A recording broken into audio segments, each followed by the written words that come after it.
바울은 오늘 고린도 교회 성도들에게 세상과 교회를 비교하면서 두 가지 책망을 하고 있습니다. 첫 번째로는 고린도 교회의 여자 그리스도인들이 교회에서 머리에 쓰지 않고 머리를 가리지 않고 기도하는 것을 책망하지요. 5절 말씀 보시면 무른 여자로서 머리에 쓴 것을 벗고 기도나 예언을 하는 자는 그 머리를 욕되게 하는 것이니 이는 머리를 민 것과 다름이 없음이라 말합니다.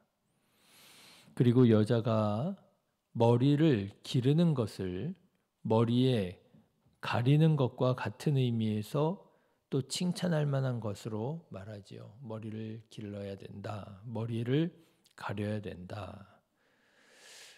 그리고요, 남자는 또 여자와 반대입니다. 남자는 머리를 기르면 안 되고요.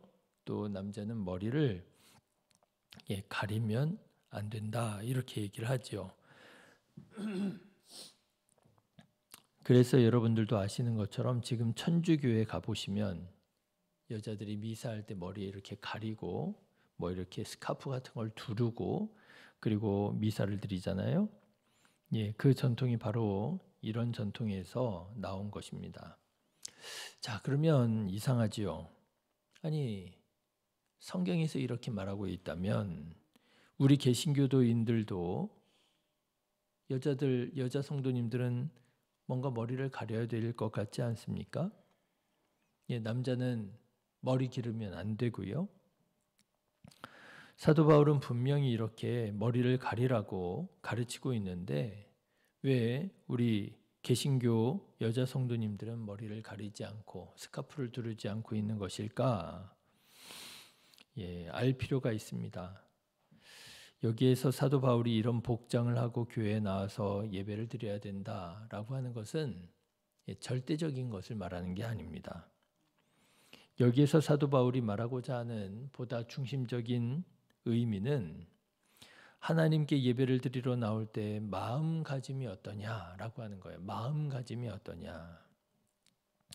사실 여자가 머리를 가리는 것은 교회의 절대적인 법이 아니라 당시 시대에 현숙한 여인이 갖춰야 할 아주 전통적인 복장이었습니다.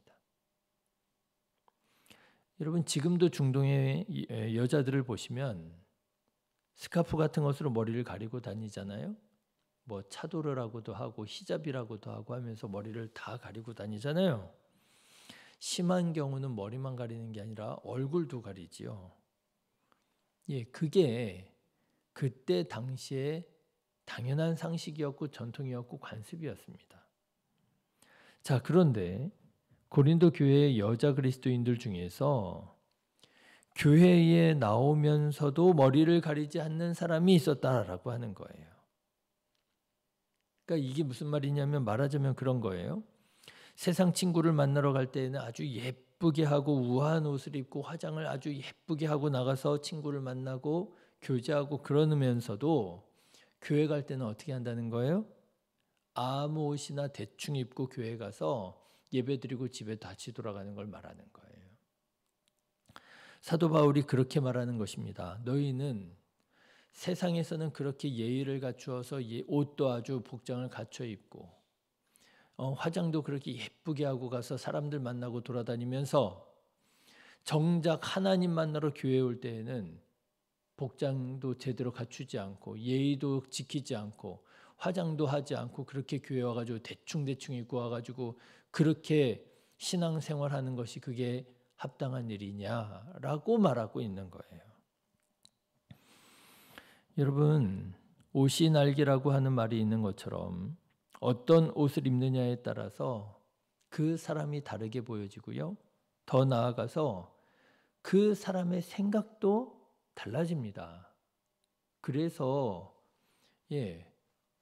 복장이 있잖아요. 군인은 군인의 복장이 있고 의사는 의사의 복장이 있고 그 복장 그거 아무것도 아니라고 하면 못하러 그런 복장을 맞추겠습니까? 옷이 참 중요합니다. 실제로 옷을 단정하게 입은 사람은 아무래도 단정한 생각을 하게 되고 단정한 태도를 갖게 됩니다. 그런데 반대로 아무래도 옷을 편안하게 입은 사람은 아무래도 그 말과 태도가 편안해지는 게 상식이지요. 그래서 사도 바울이 말하는 거예요. 너희들은 어떻게 사람을 만나러 갈 때보다 하나님을 만나러 갈 때 이렇게 신경을 쓰지 않느냐. 그래서 하는 말입니다. 그거는 부끄러운 일이라고. 하나님을 만나러 올 때 사람을 만날 때보다 더 정성을 갖추고 기울여서 복장을 하고 교회에 나와서 예배를 드려야 된다 말하는 거예요. 사랑하는 성도 여러분, 어떻게 보면 뭐 아무것도 아니라고 할 수도 있겠지만은 어떻게 보면 또 그게 참 중요한 일입니다. 교회에 나올 때 대충 입지 말고 단정하고 깔끔하게 옷을 입고 교회에 나오시기를 주님의 이름으로 권면합니다. 예, 그렇다고 또 아이들 대충 입고 왔다고 혼내지 마시고요. 옛날엔 그랬잖아요. 야, 넌 교회 나오는데 반바지가 뭐냐? 슬리퍼가 뭐냐? 그러면서 막 혼냈잖아요. 예, 혼내지는 마시고요. 보여주시는 거죠. 아, 교회 갈 땐 저렇게 입고 다니는 거구나. 그러면 그 아이들이 이제 교회를 다니면서 나이가 들어가면서 그렇게 변화되어져 가는 거죠. 제가 예전에 들었던 얘기 중에 그런 분이 계셨어요. 자기가 교회를 그렇게 다니게 됐대요. 일요일이었답니다. 예수님을 믿지 않을 때니까 일요일이잖아요. 주일이 아니라 일요일이었답니다. 그래가지고 이제 늦잠을 잔 거예요. 늦잠까지 편안하게 자고 있는데 옛날에는 그랬잖아요. 종소리 들렸잖아요. 예배 시간이 되니까 이제 교회에서 종을 치더라는 거예요. 자기는 늦잠을 실컷 자고 일어났는데 종소리가 나고 그러니까 교회 가는 사람들이 이제 좀 궁금했던 모양이에요. 도대체 저 사람들은 쉴 수 있는 일요일에 뭐하러 저렇게 교회를 가나 하고 창밖으로 교회를 딱 쳐다봤답니다. 그런데 흰 옷을 입은 사람들이 옛날에는 흰 옷 입고 교회에 가셨다면서요. 예배드리러. 흰 옷을 아주 예쁘게 입은 깔끔하게 입은 사람들이 교회 예배당으로 올라가는데 예전에는 교회가 신산교회처럼 되어 있잖아요. 앞에 이렇게 계단이 2층으로 쫙 연결되어 있잖아요. 그러니까 흰 옷 입은 사람들이 계단으로 이제 예배당으로 쫙 올라가는데 그 모습을 보고 아, 참 아름답다 그런 생각이 들었다는 거예요. 아, 나도 저렇게 좀 뭔가 좀 예쁘게 아름답게 좀 살고 싶다. 뭐 이제 그런 마음이 들었던 모양이죠. 그래서 교회를 다니게 됐다고 얘기하시는 분을 봤어요. 우리가 어떤 복장을 하고 어떤 표정을 하고 교회를 가느냐. 세상 사람들이 성경 말씀을 알겠습니까? 하나님을 알겠습니까? 그 사람들이 아는 건요. 그 사람들이 보는 거예요. 우리 그리스도인들이 교회를 어떤 모습으로 어떤 표정으로 가느냐 그걸 보고 아, 나도 하나님 믿고 싶다. 나도 교회 다니고 싶다. 이런 생각을 갖게 되는 것이지요. 우리가 복장을 단정하게 하고 깔끔하게 하고 교회에 나와서 예배를 드리면 우리의 마음도 보다 경건하고 거룩한 마음으로 예배를 드릴 수 있을 것이고요. 그런 모습을 보는 그런 예배를 받으시는 하나님께서도 아, 참 바른 마음으로 교회에 나왔구나. 기뻐 영광을 받으실 것이고요. 더 나아가서는 우리를 보는 우리들의 가족이나 또 우리를 알지 못하는 사람일지라도 교회를 나오는 것을 보는 모든 사람들이 감동이 될 수 있고 또 구원이 될 수도 있으리라. 그런 일들이 우리 안에서 이루어지게 되시기를 간절히 기도합니다. 네, 그리고 바울은 두 번째로 또 권면합니다. 근데 두 번째 권면도 첫 번째 권면하고 비슷해요. 바울은 두 번째로 무엇을 권면하느냐 하면 고린도 교회에 성찬에 대해서 책망을 합니다. 이 시대의 성찬은 오늘 우리들의 성찬과는 또 좀 많이 달랐던 모양이에요. 오늘 이 시대의 성찬은 어떻습니까? 그야말로 기념하는 거잖아요. 좀 속되게 말하면 간의 기별도 가지 않는 아주 얇고 작은 그 전병, 그거를 정말 간의 기별도 가지 않은 조그마한 포도주 잔에 이렇게 먹잖아요. 그러고 예수님께서 제자들과 이렇게 마지막 날 저녁에 떡을 드시고 또 포도주를 드셨지. 우리는 그렇게 기념하는 거잖아요. 그런데 사도 바울 때만 하더라도 그런 기념 정도가 아니라 실제로 예수님께서 제자들과 함께 성찬, 만찬을 나누셨던 그런 모습으로 성찬을 했던 모양입니다. 실제로 빵을 먹고요. 실제로 포도주를 많이 먹었던 모양이에요. 전에도 말씀드린 적이 있지만 제가 배낭여행으로 한 20년 전에 데살로니가에 혼자 간 적이 있었어요. 그런데 마침 그리스 데살로니가에 도착했을 때가 주일이었습니다. 그래서 이제 가까운 교회를 찾아서 갔어요. 그리스는 교회가 무척 많습니다. 우리나라만큼이나 많아요. 그래서 이제 가까운 교회를 찾아갔는데요. 우리랑 많이 다르더라고요. 우리는 그야말로 독일에서 미국으로, 미국에서 우리나라로 건너온 프로테스탄트잖아요. 근데 그리스는 그리스 정교회라고 하는 신앙 전통을 따르고 있습니다. 많이 다릅니다. 그런데 미사 중에 제가 뭘 알아듣겠습니까? 그리스어로 하는 거 하나도 못 알아듣고 그냥 예배드린다 하는 마음으로 뒤쪽에 이렇게 앉아서 있었는데 어떤 시간에 갑자기 사람들이 가방에서 뭘 막 부시럭부시럭 꺼내는 거예요. 나중에 보니까 그게 성찬 시간이더라고요. 예배 시간에. 그래가지고 가방에서 뭘 꺼내는데 보니까 빵 꺼내고요. 근데 빵을 이런 덩어리로 사람들이 다 자기 주머니에서 꺼내요. 그러더니 그 빵을 나눠서 예배 시간에 뚝뚝 떼서 옆에 있는 사람들이랑 나눠 먹더라고요. 우리는 상징이지만 그리스 정교에서는 아직도 이런 예수님의 성찬과 같은 그런 전통 의미가 남아있구나 하는 것을 그때 알게 되었습니다. 고린도 교회도 그랬던 모양이에요. 그런데 문제는 뭐냐 하면 이렇게 포도주를 예배드리는 성도들이 다 같이 먹고 또 성찬을 나누면서 빵을 먹고 하는데 어떤 사람이 눈치도 없이 배려도 없이 그 빵을 자기가 아주 그냥 배부르게 잔뜩 먹는 사람이 있었던 모양입니다. 눈치도 없이 그 포도주를 그냥 벌컥벌컥 그냥 몇 잔씩 마시는 사람이 있었던 모양이에요. 그러다 보니까 어떻게 되느냐? 예배에 늦게 참여하게 된 사람들 중에선 빵을 먹지 못하는 사람들이 생겼던 모양이에요. 포도주도 마시지 못하는 사람도 생겼던 모양이에요. 그래서 21절의 말씀을 한번 보십시오. 21절. 이런 일이 일어나게 되었다는 거예요. 같이 읽어보실까요? 이는 먹을 때에 각각 자기 만찬을 먼저 갖다 먹음으로 어떤 사람은 시장하고 어떤 사람은 취함이라. 어떤 사람은 배고픈 거예요. 성찬 시간이 되었는데 다 옆에 있는 사람하고 빵을 나눴는데 어떤 사람은 빵 쪼가리도 못 먹은 사람이 있는 거예요. 그런데 또 어떤 사람이 있는가 하면요. 어떤 사람은 벌컥벌컥 포도주를 잔뜩 마셔가지고 취하기까지 먹은 사람이 있었던 모양이에요.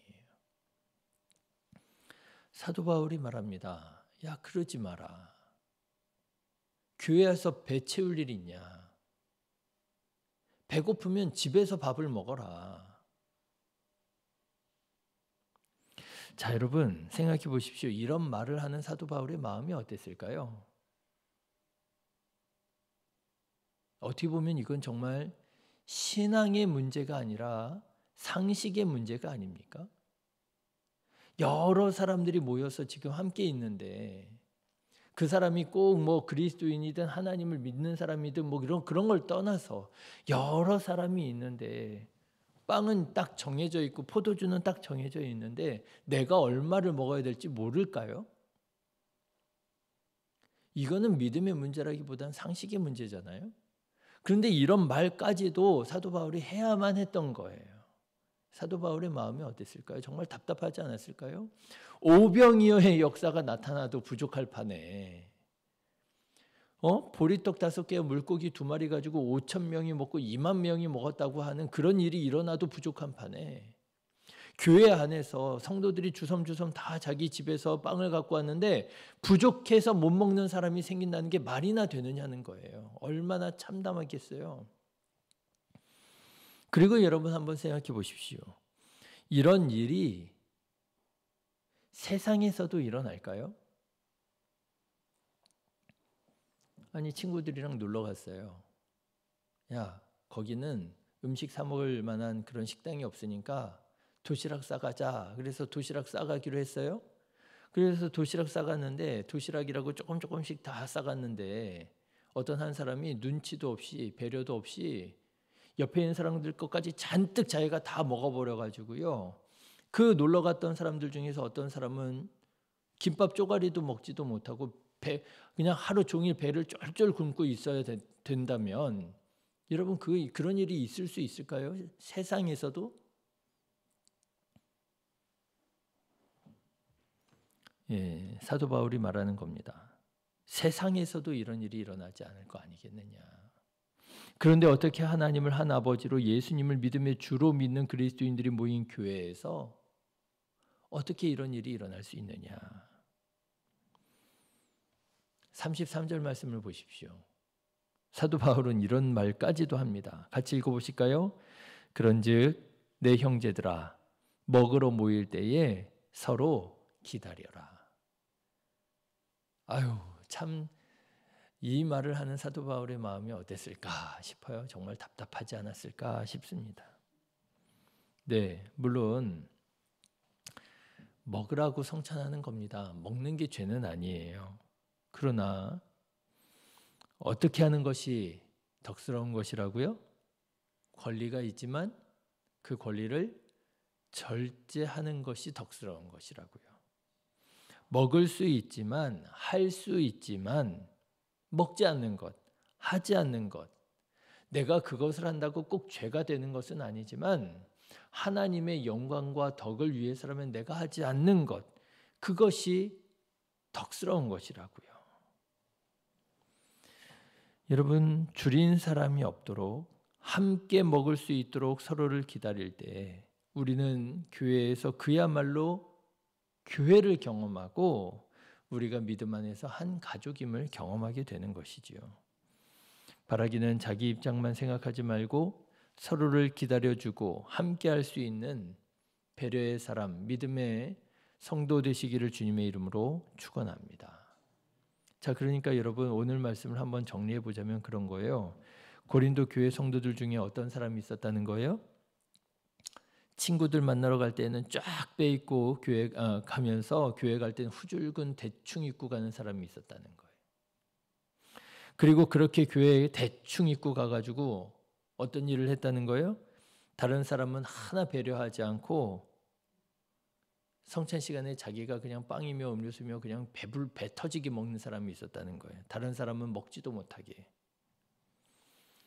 그런데 안타까운 것은 사도 바울 때만 그런 것이 아니라 오늘 교회에도 마치 2000년 전 사도 바울에게 책망을 받았던 고린도 교회 성도와 같은 그리스도인들이 있는 것 아니냐라고 하는 것입니다.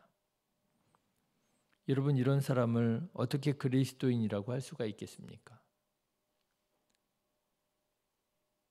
하나님보다 친구가 더 소중하고요. 세상에서도 안 하는 것을 교회에서는 마음대로 하고요. 아무리 지식이 있으면 뭐 하겠습니까? 아무리 열심히 있으면 뭐 하겠습니까? 아니요. 심지어 아무리 하나님을 믿는다 한들 그 믿음이 무슨 의미가 있겠습니까? 하나님을 만나는 것보다 세상 친구 만날 때 더 신경 쓰는 믿음, 형제 자매라고 하는 성도들을 불편하게 하고 상처를 주고 하나님의 영광을 가리우면서 그러면서 하는 신앙생활, 그래서 교회의 수준이요, 세상의 수준보다도 떨어지는 경우가 많아요.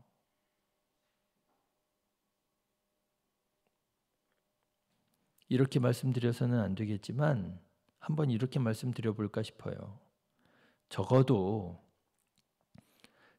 하나님 만나러 교회에 올 때에는 가장 소중한 친구 만나러 갈 때처럼은 하고 교회에 나와야 되지 않을까요?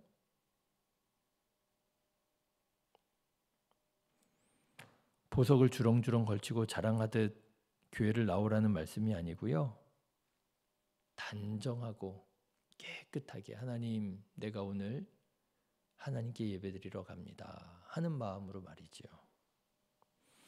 그리고 나의 권리를 절제하고 다른 사람들을 배려할 때에 아까도 말씀드린 것처럼 교회에 가는 성도들의 모습만 보고도 감동을 받아서 교회에 오게 되었다는 사람처럼 우리가 그런 마음으로 단정한 모습으로 배려하는 마음으로 신앙생활을 할 때에 그런 우리들의 모습을 보고 사람들이 감동을 받고 하나님께서 영광을 받으시게 되리라 믿습니다. 여러분, 이와 같이 하나님 앞에서 신앙생활하는 우리 성도님들 다 되시기를 주님의 이름으로 축원합니다. 기도하겠습니다.